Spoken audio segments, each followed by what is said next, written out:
అయితే నేను మిమ్మల్ని ఒక స్టేట్మెంట్ ఎక్కడో ఒకసారి ఎప్పుడో మీరు చదివానండి. అంటే ఎవరో మిమ్మల్ని అడిగారు ఏమని, మీరు లవ్ స్టోరీ తర్వాత లవ్ స్టోరీ చేస్తున్నారు, మీరు తక్కువ జానర్స్ ఏమి టచ్ చేయరా అని చెప్పి అంటే మీరు ఏమన్నారంటే, ఇప్పుడు నా ఏజ్, నేను ప్రజెంట్ ఆ ఏజ్ గ్రూప్లో ఉన్నాను నేను, సో లవ్ స్టోరీస్ మాత్రమే హ్యాండిల్ చేస్తాను.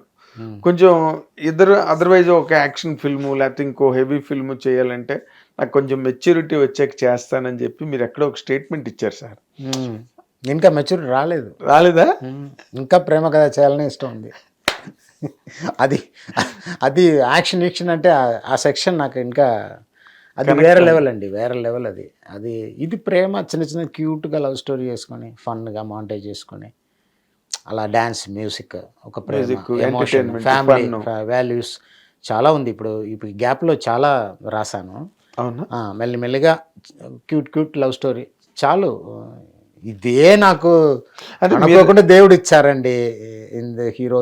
హీరోలు నాకు దొరకడం ఎవరికి దొరుకుతుంది చెప్పండి? ఎవరికి దొరకదు, కష్టం. దట్ ఈస్ ఎక్కడైనా చెప్పదు. ప్రభాస్ డార్లింగ్, తొలి బండి, హ్యాపీ, ఎక్కడ మలయాళంలో సూపర్ హిట్, ఇప్పుడు రిలీజ్ అయిపోతుంది, ప్రొడ్యూసర్ రిలీజ్ అయిపోతున్నా గ్రాండ్గా. హ్యాపీ కేరళలో.